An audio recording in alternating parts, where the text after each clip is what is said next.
I wrote a song about a cheating heart, not knowing I was singing about my own life.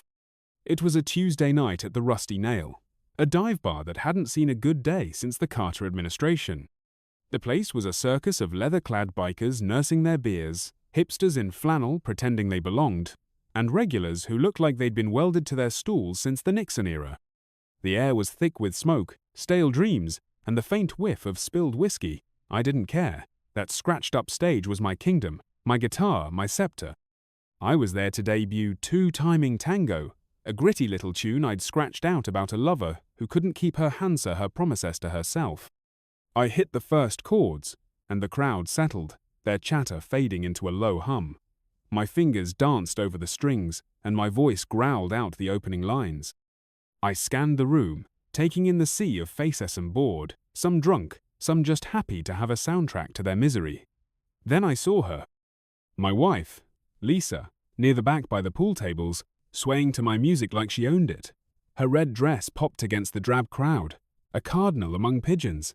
And next to her, some lanky guy with a beard that looked like it was staging a jailbreak from his chin. He was clapping, bless his heart, but his rhythm was so off, it was like he was trying to swat a mosquito in a windstorm. I smirked mid-verse. There she was, my muse, lighting up my lyrics in ways I never meant. And there he was, the offbeat Casanova, slapping his hands together like he was auditioning for a one-man percussion disaster. The irony slammed into me harder than the chorus I was belting. She dances with another, while I'm left to wonder. I sang, and it hit me those words weren't fiction anymore. They were her confession, spelled out in every sway of her hips. My own damn song was narrating my life, and I hadn't even seen it coming. I could have faltered, could have let the strings go slack and walked off that stage a broken man. But that's not me. I'm not built to bend that way. Instead, I leaned into it. Halfway through, I improvised a new verse. I'll cut the strings that bind us, like a guitar out of tune. No more duets, baby. This solo's coming soon. My voice carried a bite, and I locked eyes with Lisa. Her smile twitched, then faded, like she'd just sat on a nail. She shifted, uncomfortable, while her bearded sidekick kept clapping, oblivious as a cow in a thunderstorm. The crowd roared when I finished, but my focus was on her. She knew I knew. No words needed, just that look between us, sharp as a blade. I packed up my guitar, the weight of the moment settling in, but I wasn't about to let it crush me. I wove through the crowd, their applause still buzzing in my ears, and found her lingering by the bar. Her face was a mess of guilt and defiance, like a kid caught with her hand in the cookie jar but too proud to admit it. I sauntered up, casual as a Sunday morning, and leaned in close. "Great crowd tonight, huh?" My voice was pure sarcasm, laced with a grin. Especially that guy who couldn't find the beat if it was tattooed on his knuckles. She opened her mouth, probably to sputter some excuse. But I raised a hand. Didn't need to hear it.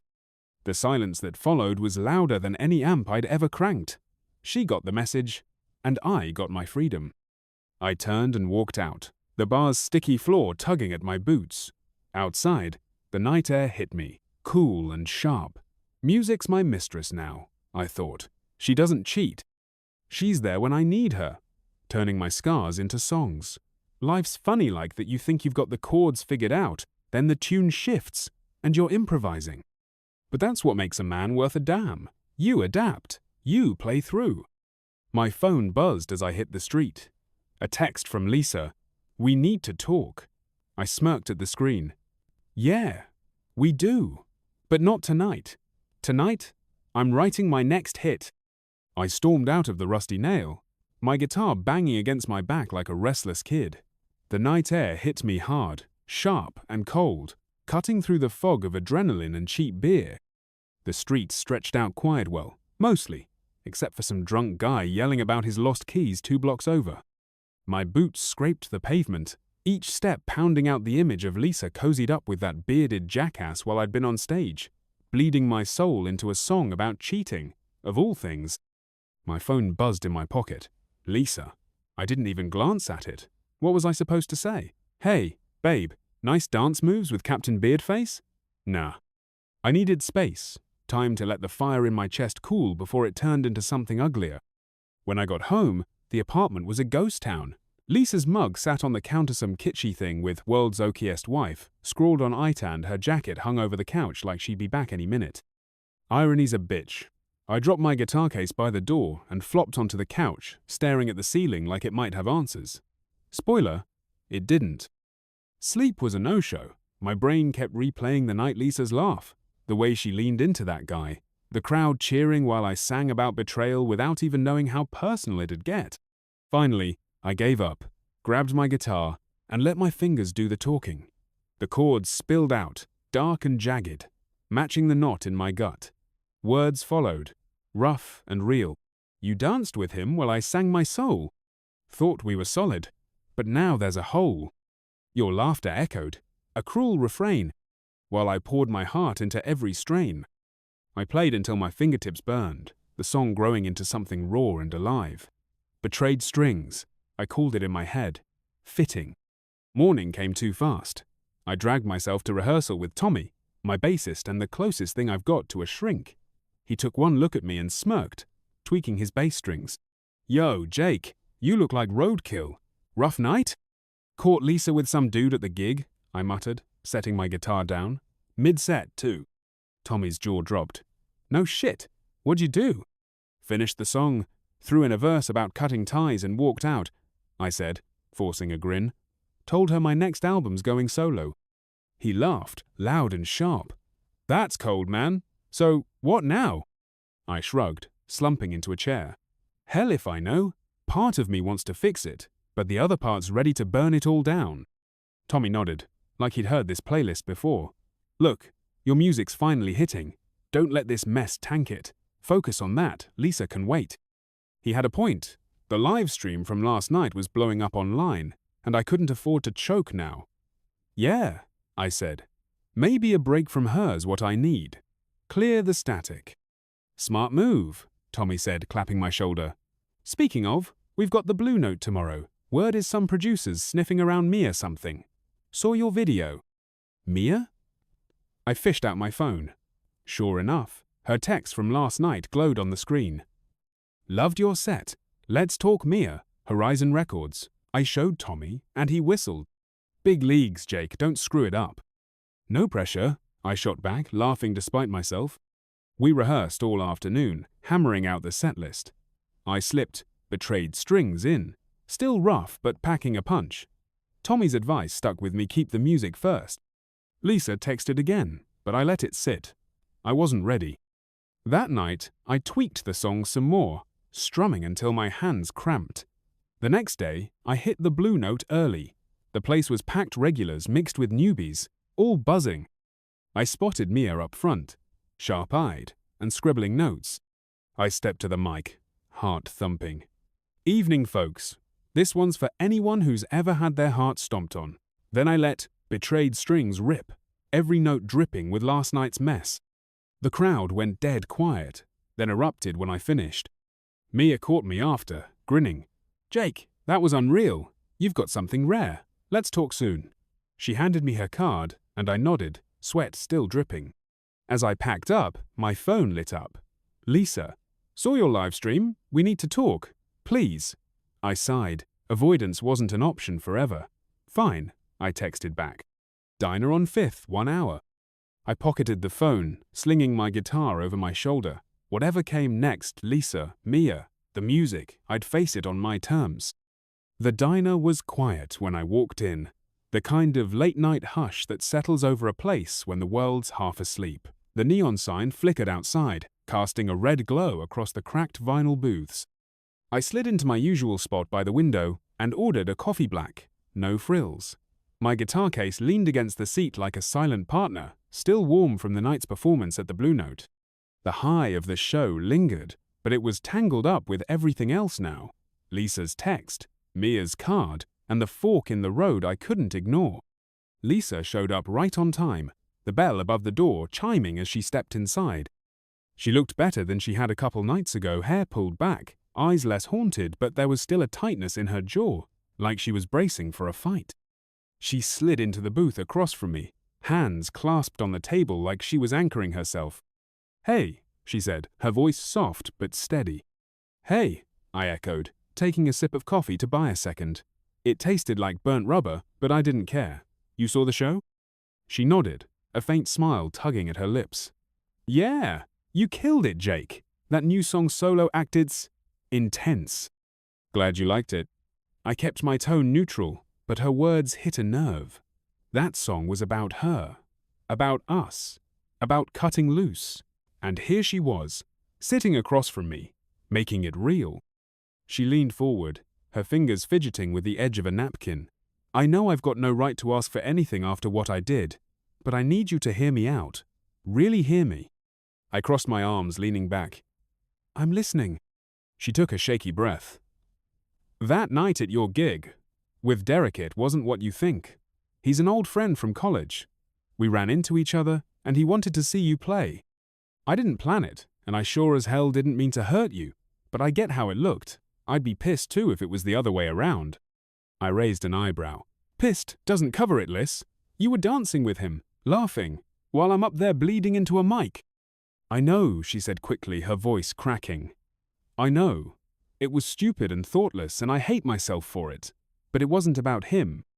It was, I don't know, a dumb moment of feeling free, like I could forget all the crap we've been wading through lately.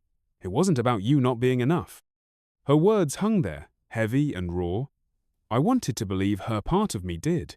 10 years is a long time, and you don't toss that out over one bad night. But trust isn't a switch you can just flip back on. So what now? I asked, my voice quieter than I meant it to be. You say sorry, I say okay, and we pretend it didn't happen? She shook her head. No, I don't expect that. I just want a chance to fix it, to show you I'm still in this, if you are. I stared at her, the familiar lines of her face etched with something vulnerable, something real. It stirred up a memory years back, when we were broke and crazy in love, playing gigs in dive bars for gas money. One night, after a set, she dragged me onto the empty dance floor, twirling under a flickering light, while the jukebox played some cheesy ballad. We'd laughed until we couldn't breathe, and I'd thought, this is it. This is forever. The memory hit hard, and I looked away, out the window at the empty street. I don't know, Lisa. I need time. The music's finally taking off, and I can't let this mess with my head right now. She nodded, swallowing hard. I get that. Take your time. I'll be here. The waitress swung by with a refill I didn't ask for, breaking the tension for a moment. When she left, Lisa reached across the table, her hand hovering near mine but not touching. Just don't give up on us yet, okay? I didn't answer. She stood, gave me a small, sad smile, and walked out, the bell jingling again as the door swung shut. I sat there, coffee cooling, replaying her words. Then my phone buzzed. I pulled it out, expecting another text from her. But it wasn't. It was Mia. Caught the live stream. You're the real deal. Offer still stands drinks. Talk whenever you're free. M. I stared at the screen, then slipped the phone back into my pocket. 2 women, 2 futures, pulling me in opposite directions. Lisa, with her history and her flaws, offering a chance to rebuild. Mia, with her mystery and her promise, dangling something new. And me, stuck in the middle, with a guitar and a song that couldn't decide which way to bend. The clock above the counter ticked past 1 a.m. I grabbed my guitar, tossed a few bucks on the table, and stepped outside. The city was alive, buzzing with late-night energy cars honking, a distant siren wailing. I started walking, no destination in mind, just needing to move. Halfway down the block, my phone rang. Unknown number. I answered, curiosity getting the better of me. Jake? It's Hank, from the bar. His gravelly voice crackled through the line. You sitting down? Not exactly, I said, slowing my pace. What's up? Got a call from a guy at Rolling Stone. They saw your video, want an interview, and there's a promoter sniffing around 2 talking tour dates. You're about to blow up, kid. I stopped dead, the words sinking in. You serious? As a heart attack. Better get your shit together, 'cause this train's leaving the station. I laughed, a sharp, disbelieving sound. Thanks, Hank. I owe you. You owe me a beer. Night, rockstar. The call ended, and I stood there, the weight of it crashing over me. The music was taking off, faster than I'd dreamed. But the rest, Lisa, Mia, the mess of my heart was still a chord I couldn't resolve. I slung my guitar over my shoulder and kept walking, the city stretching out ahead like a blank page.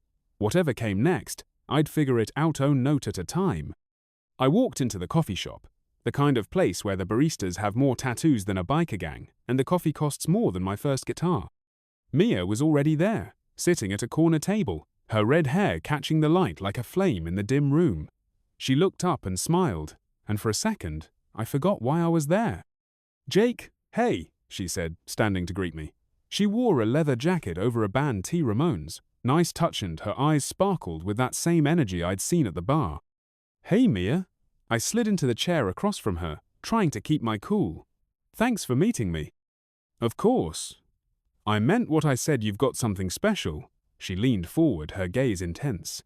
"I've been in this business a while, and I can spot the real deal. You're it." I laughed, rubbing the back of my neck. "Well, that's high praise. I'm just a guy with a guitar and too many feelings." She grinned. "That's what makes it work. Your music's raw, honest. People crave that." We ordered coffee shiz, some fancy latte thing. Mine black as my mood some days. As we waited, she pulled out a tablet, swiping through screens. "So, Horizon Records. We're indie, but we've got connections. I think we could do great things together." I nodded, sipping my coffee. It was good, better than the diner sludge. "What's the next step?" "First, we'd love to have you record a demo.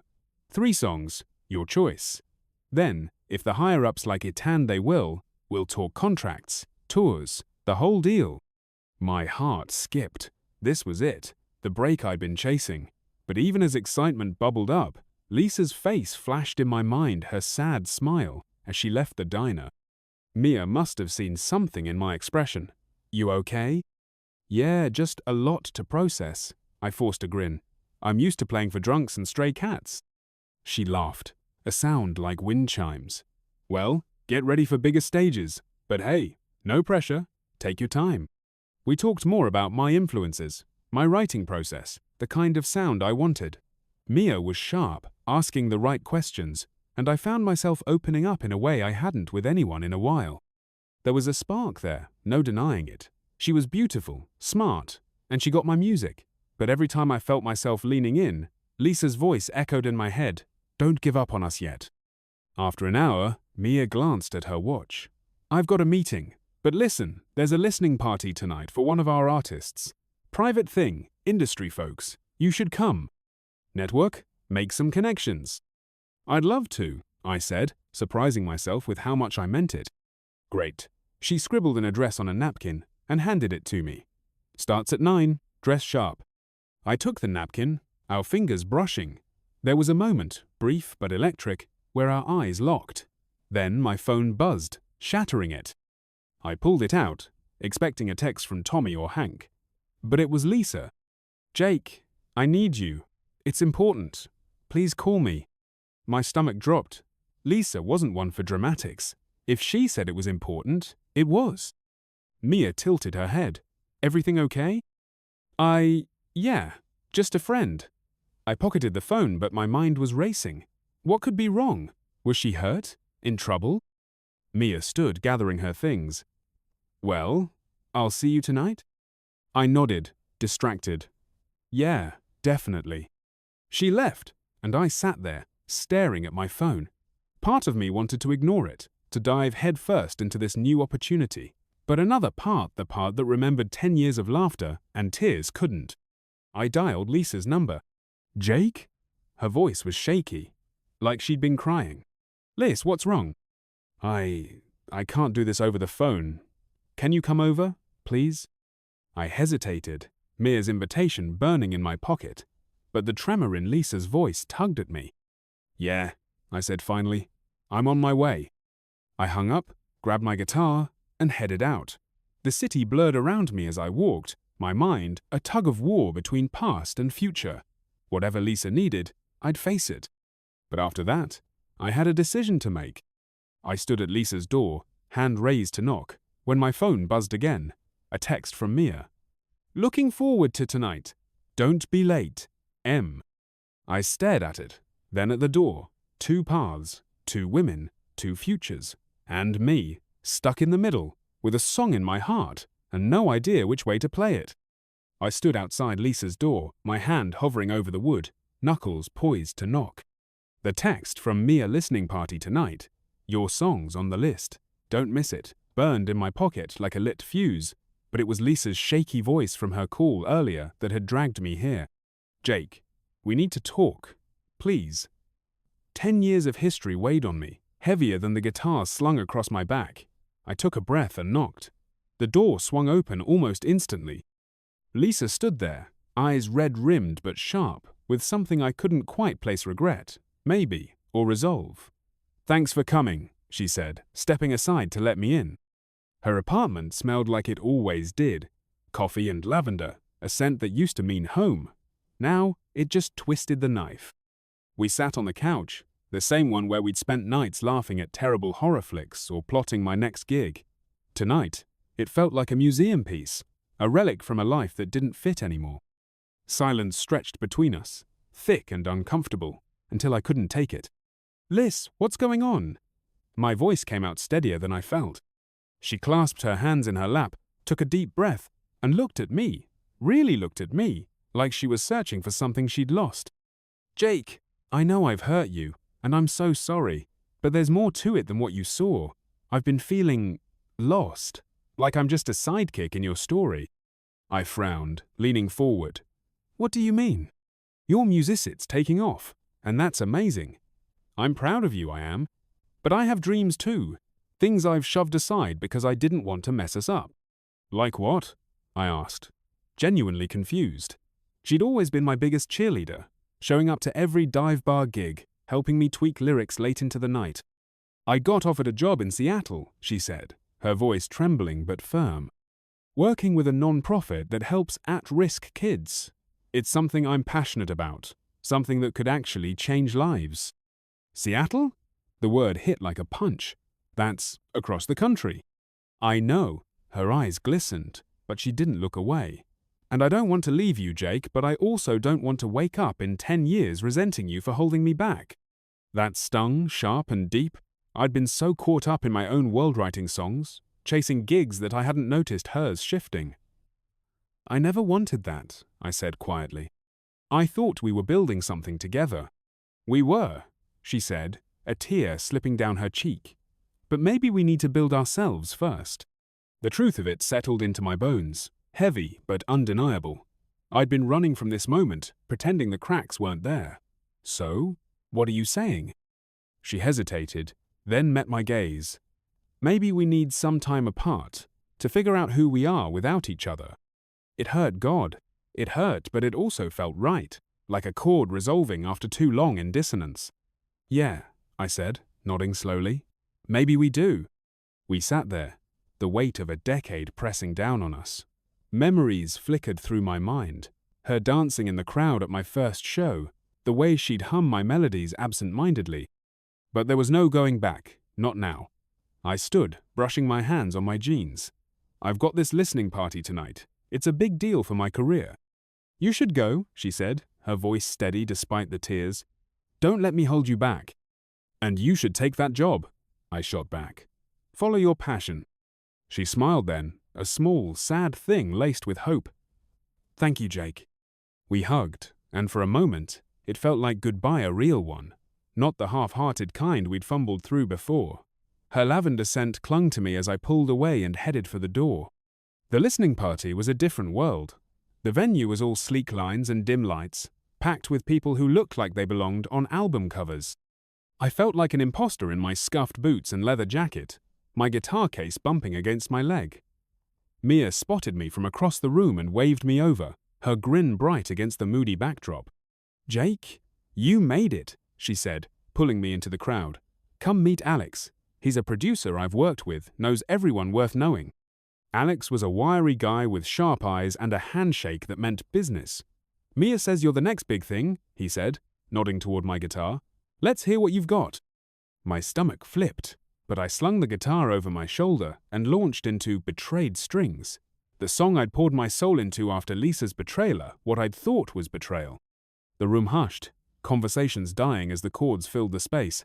Heads turned, bodies drifted closer. When I hit the last note, the applause was real, not polite claps, but genuine appreciation.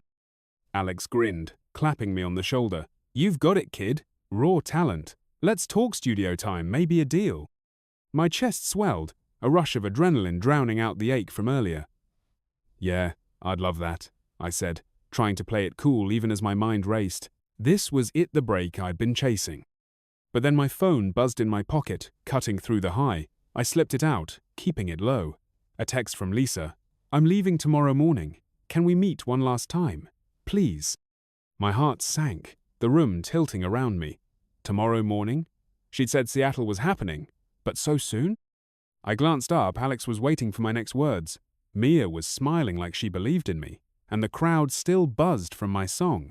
But Lisa's message tugged at me, a thread tied to the past I'd just started to untangle. I stood there, guitar still warm in my hands, caught between the life I'd known and the one stretching out in front of me. Whatever I chose next, I knew it'd define me for better or worse.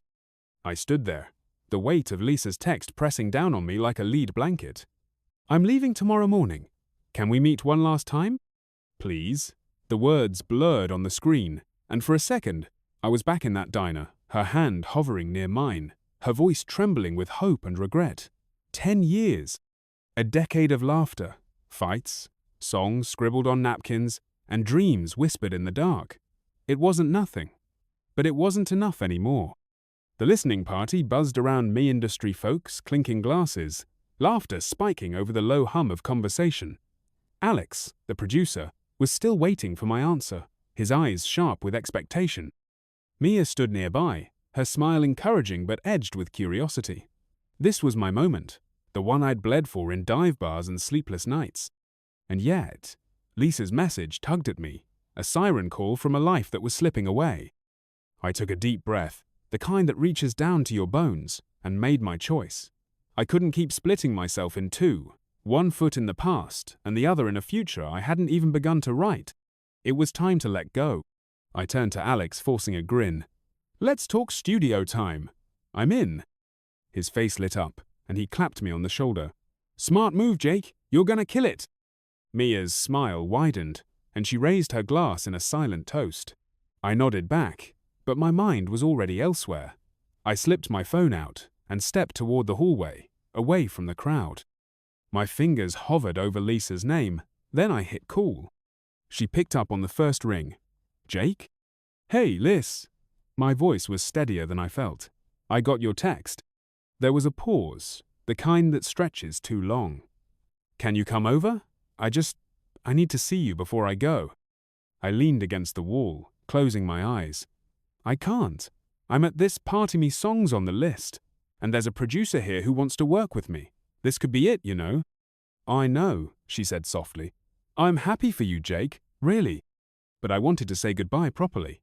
I swallowed, the words sticking in my throat. "You're right what you said earlier. We've been holding each other back, trying to fit into a story that doesn't work anymore. You deserve to chase your dreams, and so do I." She sniffled, and I could picture her wiping her eyes with the back of her hand, the way she always did. "It hurts, though, saying goodbye." "Yeah, it does." I let out a shaky laugh. "But it's the right kind of hurt, I think, the kind that means we're growing." "I'll miss you," she whispered. "I'll miss you too. But hey, Seattle's not the moon. Maybe we'll run into each other someday, and it'll be like old times." "Maybe," she said, a hint of a smile in her voice. "Take care of yourself, Jake, and don't forget to write a song about me." I chuckled. "Already did. A whole album's worth."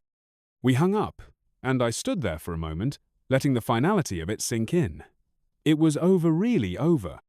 But instead of the ache I expected, there was a strange sense of relief, like shedding a skin that no longer fit. I walked back into the party, the energy of the room washing over me. Mia caught my eye and tilted her head toward the small stage in the corner. "You ready?" I nodded, slinging my guitar over my shoulder. The crowd hushed as I stepped up to the mic, the spotlight hot on my face. I looked out at the sea of strangers and felt a calm settle over me. This was where I belonged. "I wrote this song about letting go," I said, my voice steady. "It's called New strings. My fingers found the familiar chords, but the melody was fresh, hopeful. The lyrics spilled out, raw and real. We were a tune that lost its way, two hearts that couldn't stay in play. But now I'm strumming something new. A solo act, a different view. The room was silent, hanging on every word. I poured everything into it, the pain, the hope, the bittersweet freedom of starting over. When I hit the last note, the applause was thunderous, but it was the look on Mia's face that caught met pride, admiration, and something more. I stepped off the stage, my heart pounding, and Alex was there, grinning like a Cheshire cat. "That's the one, Jake. We're cutting that track first thing." I laughed, the tension of the night finally breaking. "Sounds good to me." Mia sidled up, her eyes sparkling. "You were amazing. How do you feel?" "Like I'm exactly where I'm supposed to be," I said, and for the first time in a long time I meant it. The party stretched into the early hours, but I didn't stay. I needed air, space to breathe in this new reality. I walked out into the city, the streets alive with possibility. My phone buzzed a text from Tommy. "Heard you crushed it. Proud of you, man." I smiled, pocketing the phone. The future was wide open, a blank page waiting for my next verse. Lisa was gone, but that was okay. I'd always have the music, and now I had myself too. As I walked, I started humming a new melody, the notes light and free. Life's a riff you keep playing through, I thought, and mine was just beginning.